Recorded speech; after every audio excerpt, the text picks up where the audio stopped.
Yo, me mamo Akwaba Shunkoso ebio edeba POG Media. So make sure so subscribe, like it, video and share them for friends and can be kindly click on the notification bell. So send a be the in news be a to platform so I won't so no dear air call and dear air but eja adichi biana say me am fans for from but necessary adichi no imun samo enye de na yaw Adutwum Dr. Yaw Adutwum yayinim so oye or no so airplay franka tunini bi and as the flag bearer the ama the new patriotic party or no so jinamu de na or ne kwasi prat ekoye enra interview bi just reveal some R0t bi wo NPP mo susu say enye de inpay just NPP de debiano the flag bearership no are very hot and they are exposing themselves yenko ne hoguti. Now sir, what is the state of your party now? How is the new patriotic party doing? I think we're doing well, but of course, everybody will mess up. We don't form a party by just forming a party. You form a party to win power, to transform your country. So when you've been beaten this bad, you cannot say that my party is doing well. Without recourse to the fact that this election was not good for us. It wasn't our best moments. But when I travel through my constituency and I meet people, I begin to see that they haven't lost hope. The elderly women who I meet who will come to me and say, they come to encourage me and say, we'll come back. We'll come back. But the introspection that we need to have, when I visited a town called Dunku in my constituency on the Thank You tour, the community came to their small community center, and after I thanked them for supporting me, becoming a third-time MP, the question that I got from the first two women who were asking questions was that this party is for us. We love NPP, but MP, the last 3 or 4 years, there has never been a polling station meeting in this community for us to come and be part of what the new patriotic party stands for. Then you ask yourself, how can you have executives of an organization without the organization? So in many, many small towns and villages, in our strongholds especially, people want to be part of the party.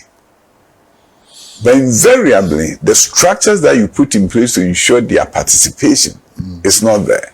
You can go and meet the executive, but the party members, individuals who want to belong, we have to find a way for them to feel the belongingness. So not waiting till elections for you to mobilize them throughout the 4 years, making sure that they are, even if it's every other month, they are polling station meetings that they can go and participate and see what is going on in the party. For them, their sense of belongingness to be secure. So that when it's election time, they will come out. So I believe that we are not seeing our better days, but it's not lost. We will come back strong, but it has to go back to the rules, reorganization from the polling station, getting people to really begin to understand what the party stands for, what we are doing. Especially, sometimes they need that comfort. When you visit them, they feel like, wow, then we can come back. But this election was a tough one for us. But I think we'll come back. And I believe we'll come back. Have you by any chance seen the Professor Akuffo report? No. But that is supposed to be the basis for the reorganization of the party. You see, how do you reorganize the party and not know the basis for the reorganization? The interesting thing about this document, like Kwesi Botchwey said, there's some myth surrounding it, some secrecy surrounding it, because your fear is that there may be some damning evidence that which when it comes and may demoralize and may lead to more acrimony in the party. So I can understand the wisdom, you know, but the tidbits that came out informed the amendment. But I'm looking forward to a day where an executive summary will be available, you know, so that at least for certain people, we get to know and should be able to know certain things in the report. But we just trusted the committee that what they teased out to inform the reforms that we just passed, the resolutions and the motions that we just passed, is what was needed. And with that reform, then we'll be able to do the right thing that needed to be done so that we can have a more robust party. But it's a very interesting conundrum when you look at what you need to do, but you are trusting a select group of people to prescribe solutions to the challenges they saw in the report. And God willing, they will have done the right thing. And by doing the right thing, they will have prescribed solutions to what led to the court, the loss, through the amendments that they submitted to all of us. How meaningful will the more than 50 amendments we've made to the Constitution be when those voting for the amendments actually do not know the basis? So the basis for making those recommendations. You see, that's what I'm saying. That you see, there are times when you have to put your whole life in the hands of others. You go to a hospital, there's going to be a surgical operation, and you look at the doctor, you look at their face. My God, my life is in the hands of this man. God help me. May God help me. Because if this man happens to be somebody who doesn't know his job, my life is going. You sit in a plane and hundreds of people sometimes, and your life is in the hands of the pilot. You have no control whatsoever.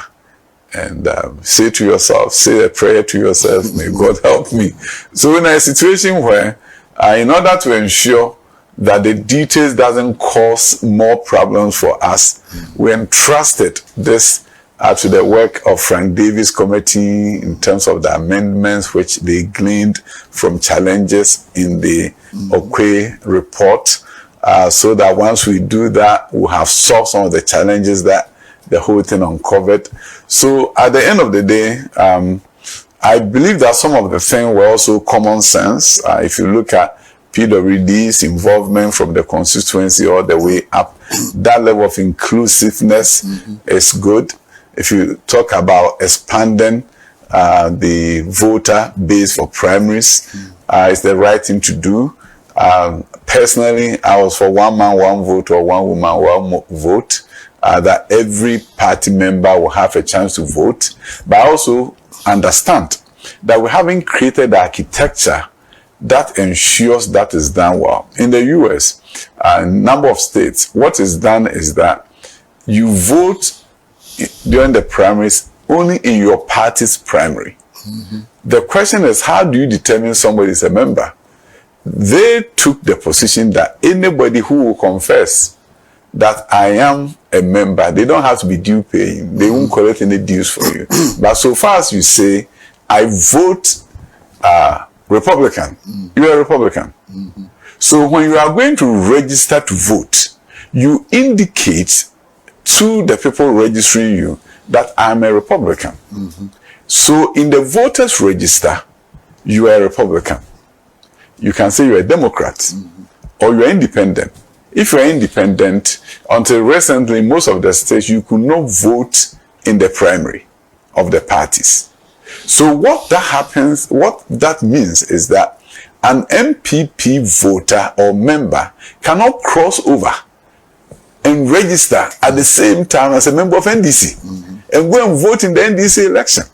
So the way our system is not structured from the Electoral Commission, what you can have is a situation where some people may switch over and say, how do you drive them away and get them angry? The person can change his mind. You cannot say, we haven't seen you coming to party meetings. Say, today, I, Kojo Mensah, have changed my mind. I am an NPP. I want to vote for NPP. How do you drive the person away?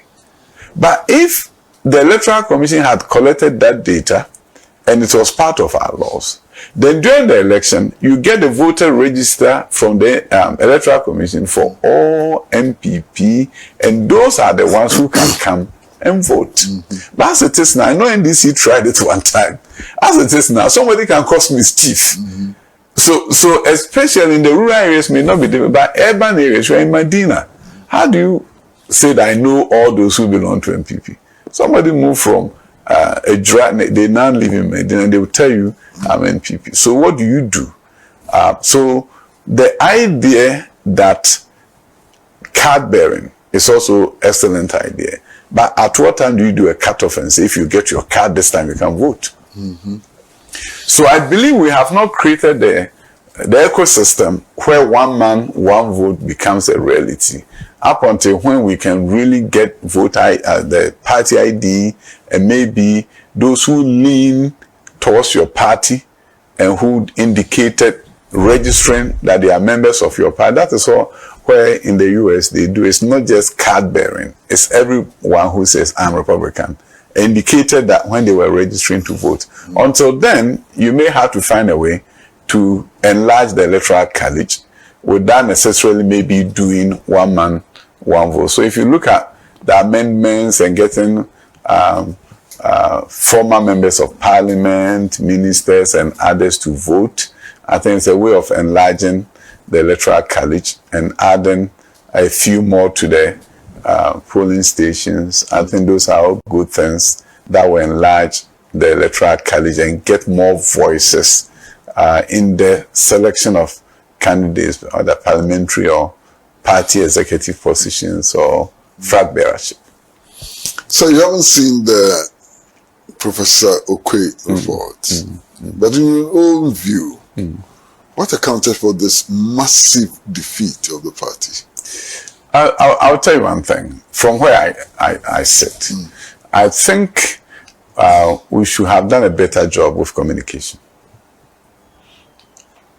And the reason why I'm saying that is that when we step up communication education space, people couldn't believe what we had done. And one area where I always say we could have done better was Agenda 111.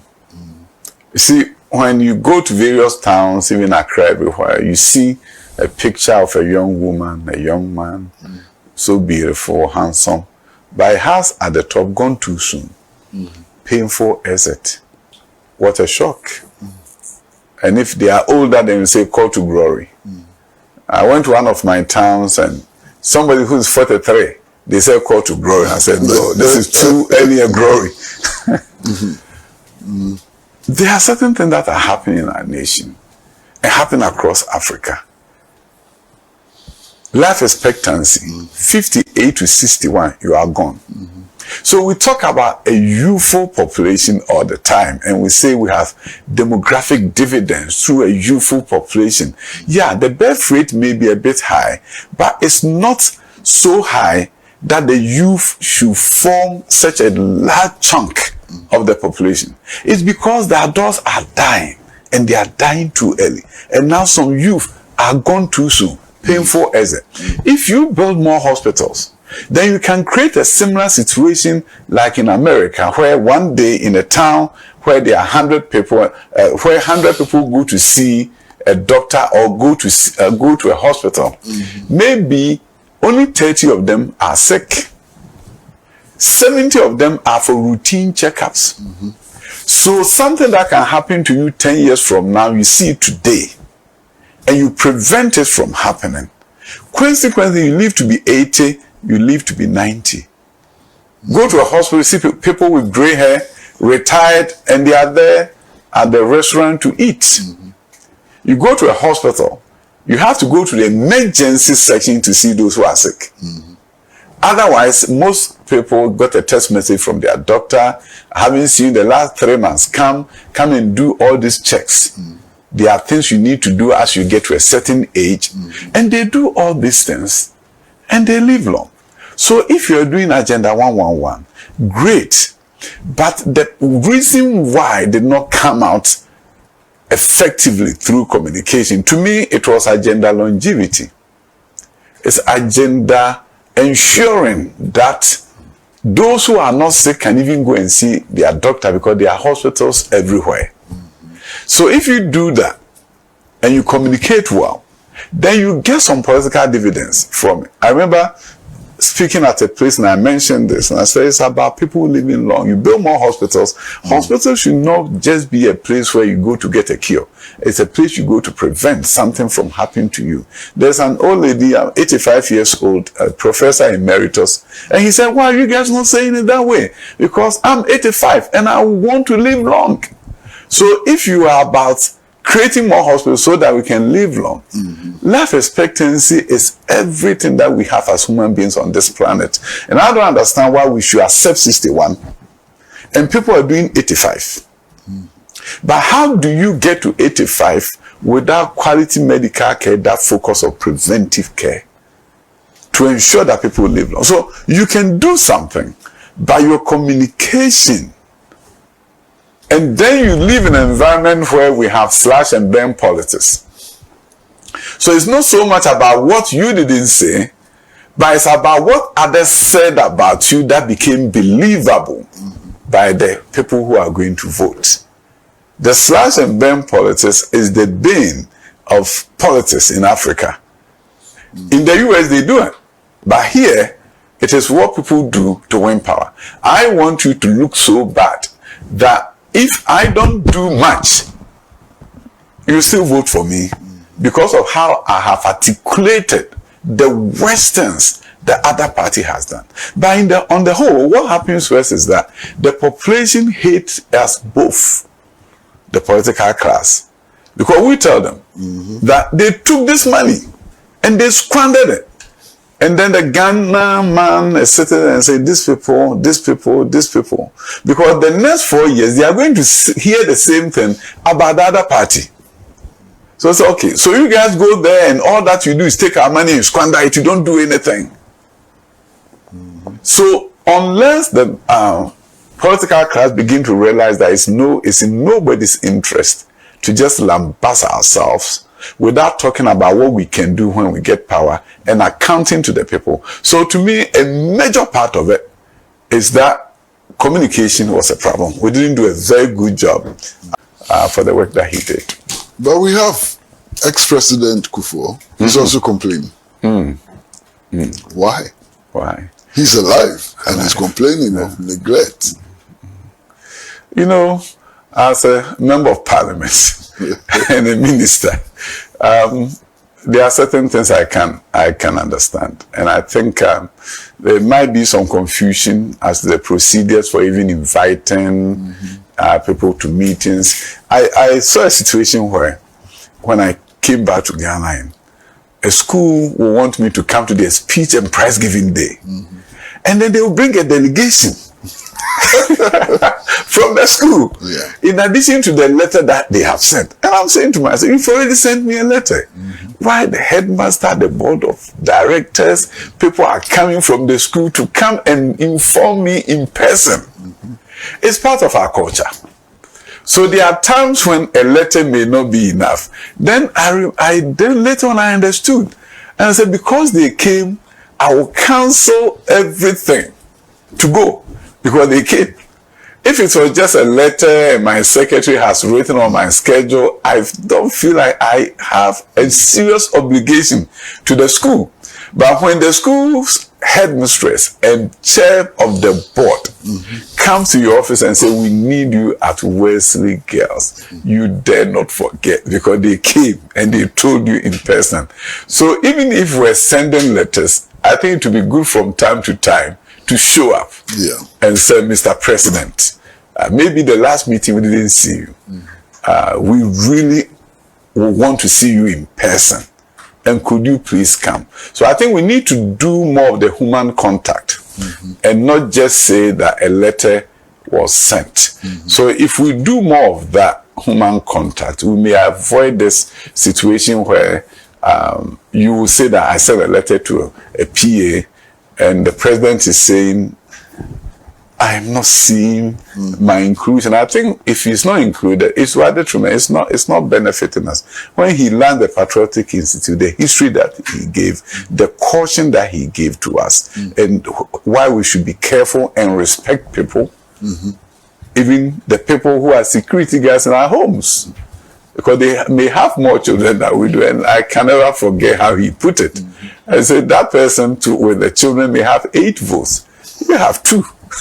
And when you see him and you don't respect him and make him feel included in your family, then when election comes, they stay back with his 8 children and you go and vote with your 2.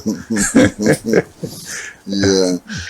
Have you always been a member of the New Patriotic Party? And how did you come into the last government? Very interesting story. You know that I was born in 1964 and we are the children of coup d'etats. 1966, the first coup d'etat happens.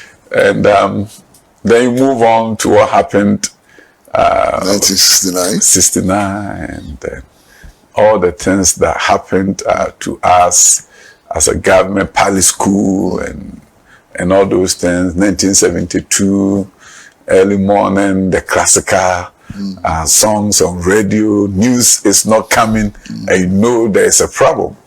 And you look at the face of your father, you know he's distressed, something is happening. Then we go through up to 78 with a champion, everything, with Sh0ck, Akuffo, and then out of nowhere we have Rawlings, and I was then in Form 1, senior high school, and the fear, the curfew, and all the things that happened. And then Liman comes, we're excited, and in no time Liman is gone, then Rawlings. So those of us who grew up in that era, by the time we got to the universities and we got a voice, we were ready and were tired to fight. So when I was at Kenya University, I was assistant secretary of the SRC, and the demonstrations go to a forum where we debate to demonstrate or not to demonstrate. And you know, those times there were 3 universities. University of Ghana, they would do their debates, and then UST would do our debates, and Cape Coast would do their debates. And I remember how University of Ghana used to tease us. They used to say that this case that has come, this demonstration that we have to go to, it's all false on us at University of Ghana. Because Kumasi, they are the fittest. Cape Coast, they are the teachers. Everything is on us, University of Ghana. So they always used to tease us that we do it and they follow. But you get all these universities and the National Union of Ghana students, we were the ones who could speak. And of course, some people like you could speak. But it was the adult world, very few. The business world, very few. It wasn't easy. But students, we use our numbers to fight for return of democracy. And by the time I graduated in 1990, we saw it coming, 92, it shows up. By that time, I was not in the country. Because 1990 was when we had also gone to the IMF and all this PAMSCAD and all those things were happening, and there was a freeze on employment. So even though I did land the economy after I finished my national service at Land Valuation Board, there was no job. So there was a lot of frustration. I got the opportunity to travel to the US, and then immediately I joined the New Patriotic Party there. In the US? In the US. Yeah. So whenever they send people, they will meet us there. Those days, the diaspora were the ones that were contributing more substantially when it came to resources for the New Patriotic Party. When President Akuffo was running for office, for example, he came to California. At the time, I was the president of the Ghana Association of Southern California and the vice chair of the California chapter of the New Patriotic Party. So we did all the fun. I remember that night, after we finished the fundraising, there was an earthquake, you know, Californian earthquakes. Yeah. So I'll never forget that day. He came with Kojum Pieni, the former chief of staff, my uncle. So we were participating from a distance. Hawaii Yakubu, they all came, they met with us at that time. I remember Sabi was in the UK, came to California, met with us. There was a lot of movement. So I was active from a distance, and then in my constituency, I decided to support when the building party headquarters for Bosumtwi, I came, offered my support. So I was a member from the diaspora. And then what brought me back into this space, because people say, where was he? When did he get here? So when another Akuffo was running for office, he visited California. He was traveling around the US. They would always come and meet the diaspora. And he came and he was hosted in the auditorium of one of my schools. And in Los Angeles, close to downtown, Staples Center, the new design charter school, you call that University Park. So he came and they introduced me, and he couldn't believe it, that a Ghanaian was building schools for Americans. So he asked me, he came with Senior Minister of Safumafo, Alan Martin, a number of NPP people, and then the Western US NPP were all there. So he couldn't believe that Ghana was building schools for America. So he asked me, Catch it, and then let me say, how were you able to do this? Then I said, I'll talk to you later. I didn't feel like coming to now brag about what I had accomplished. He said, no, say it. Let everybody hear what you've done. So I explained it to him. And then he said, would you consider coming back to Ghana to help me change the education system? Because Americans, the modern history, they are the one who started free secondary education. I want to implement it in Ghana. Would you consider coming? And I said, yeah, I will consider. Because he just asked me to consider. So, so I'll consider. And then I went to meet with a mentor of mine, an American. And I went to lunch just to talk to him about this. And I asked him, do I go to Ghana? Somebody's running for office. I want you to come and help him. Or do I stay here? And he said, yeah, I will tell you one thing. America can do without you. But maybe your country cannot do without you. So I will advise you to go. I felt a sense of peace in myself, as if I was hearing from God directly. And I decided right there and then that I'll come back to Ghana. It's not just about children going to school. It's about what mindset are they going to get as they come to the school. What are they going to live with so that they can lead the transformation of their school? Because I brought the American mindset of education for national transformation. Individual empowerment through middle class development and then national transformation. That is what defines education in the US. In 1957, when the Americans saw that the Russians have launched the Sputnik, it was their day of shame. They felt like, oh my God, Soviet Union is ahead of us. We are done.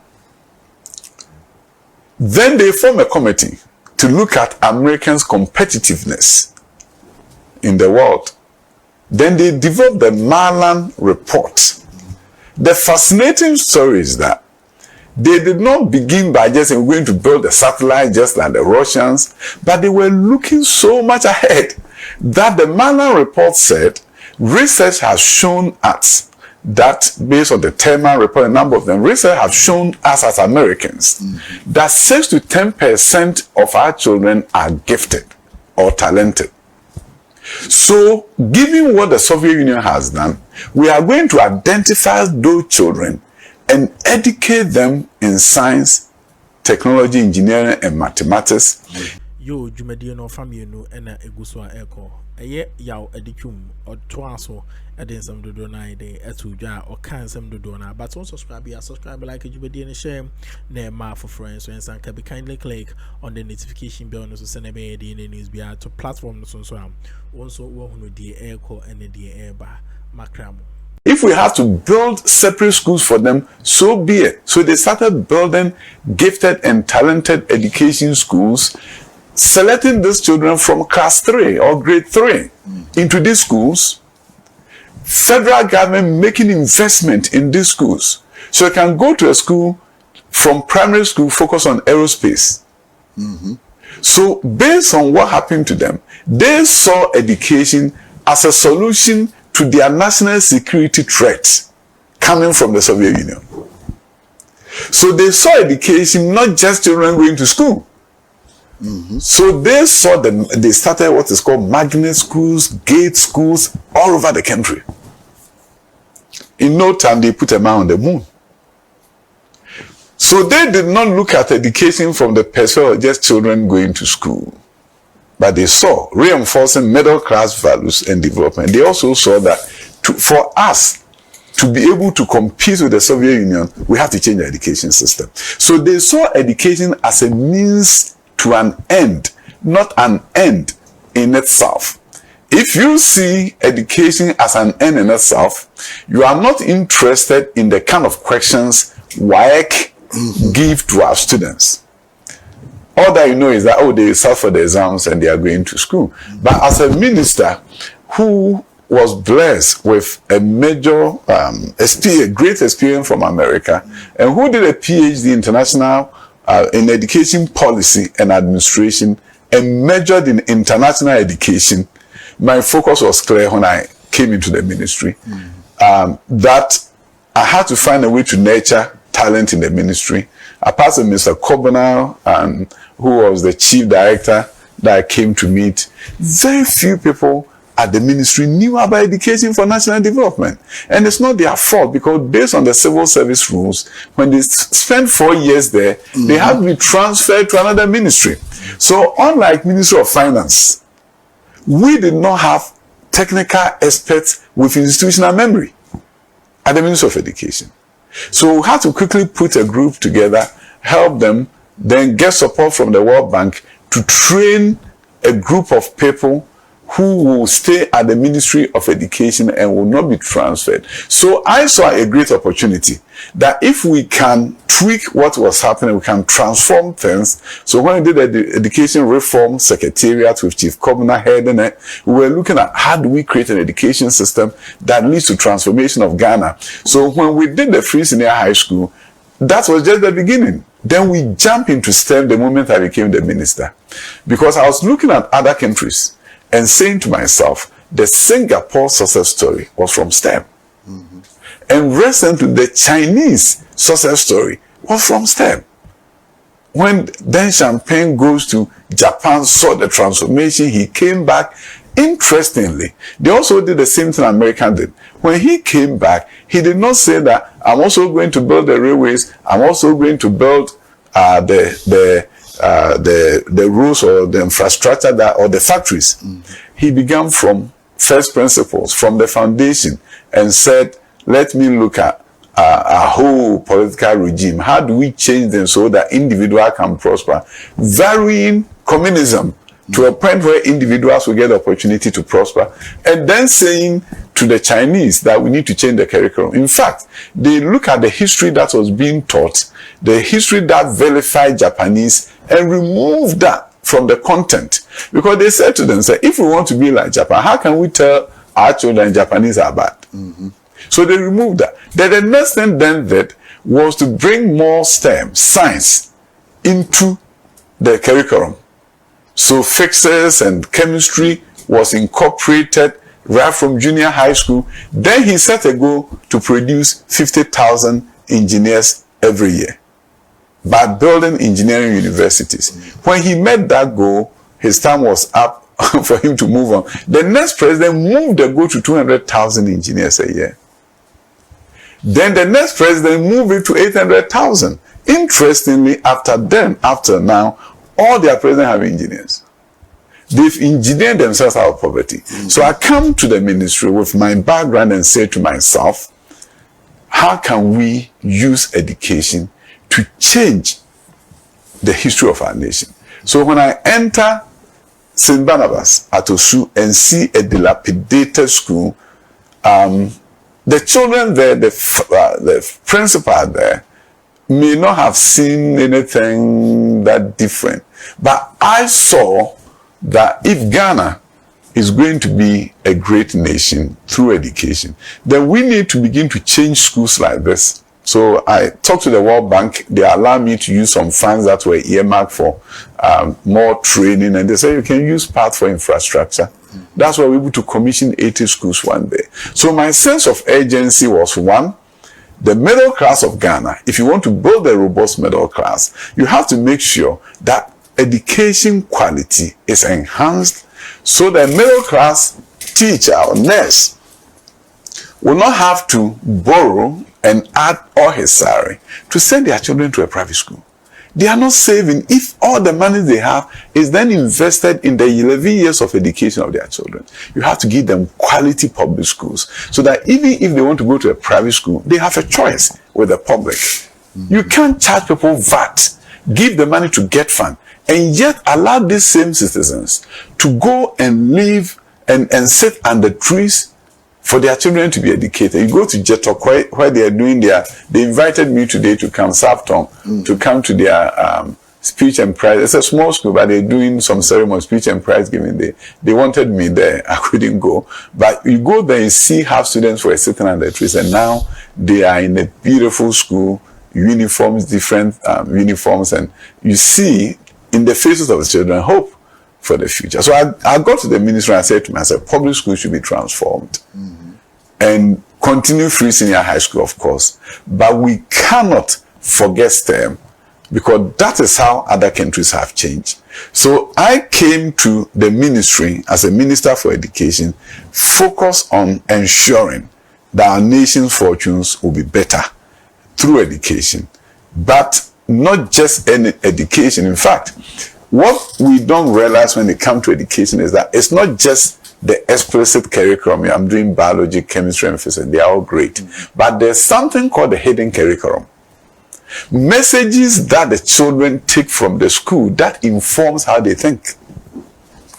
We cannot talk about Black Star of Africa, talk about Pan-Africanism, then go and look at the books that the children are reading, and it is not about these ideas that we think the children need. So in the US, what they do is very simple. They saw that they could not indoctrinate the children the way Soviet Union was indoctrinating the children. So they used the concept of the hidden curriculum, which meant that the books that the children are reading is reinforcing concepts in society that we want to pass on. Because the children are going to read anyway.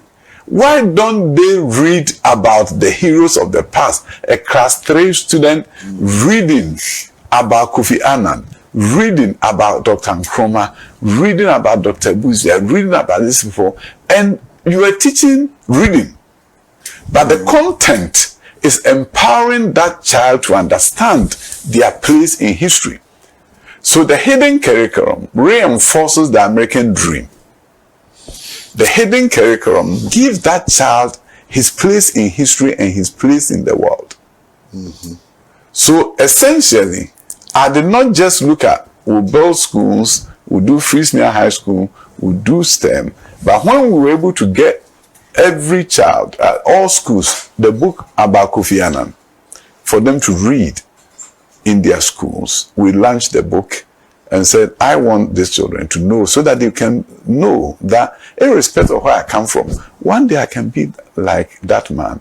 When we also looked at what is called growth mindset, these are the soft sides of education. Growth mindset in American schools, they teach them to understand that you can be anybody you want to be. So if somebody asks you, can you ride a bicycle? The American child will say, not yet. Growth mindset means he can do it, but he hasn't done it yet. And then from there, there are certain things they do in their schools, something called the hero's journey. Hero's journey is literally about how you succeeded, how I succeeded, and the steps that people go through to succeed. That you lead an ordinary life, then one day you get ideas that I want to build a TV station, and then you say to yourself, I don't have the money. I don't know how I can do this. There's no way I can do this. So that is what we call, the first part is when you say you want to build a TV station. It's called the call to adventure. The second part is when you refuse the call. The third part where everything begins to change for you is when you meet a mentor. You meet somebody. So American high school students are reading about this. Joseph Campbell a literature professor, studied people around the world who have succeeded, and came out the hero journey. So it goes to American school. Middle school students are studying it. They understand it. They know their place in the world. Their thinking is different. And therefore, you can have, I always say, you have twins that go through the American school, one go through Ghanaian public school, and they meet. The mindset is going to be different, but they are the same people from the same mother and father. So the education system that I wanted to create was, you need to get your growth mindset together. You need to fully appreciate the hidden curriculum. So if we are selecting literature books for children to read, we have to be mindful of what the children are taking away, right from class 1 all the way to high school. The books they are reading should inform them about their place in the world, the place of Africa in the world, the place of Ghana in the world, where we are, and our aspirations for the future. Well, take another short break, and when we come back, I'd like to ask Dr. Adutwum how he proposes to deal with other problems of the Ghanaian community. Ghana is not all about education. Yes. And so how would he, if he was given the nod, deal with some of the other problems? And then perhaps I'd like to find out why he's just not throwing in the towel and following Dr. Bawumia, Dr. Alhaji Mahmoud Bawumia. Short break. Yo, Jumedie no aha any the ABC the amount message so be subscribe like Jumedie no na share Jumedie no na ma afoforo and so and can be kindly click on the notification bell so send be ya the any news be out to platform no so I won so wo no the airco and the but nyame sha so there be an ojebre na o hwe ye Jumedie no and for my onka ho na onyo kese na de wo ye bia no enkoso makramo.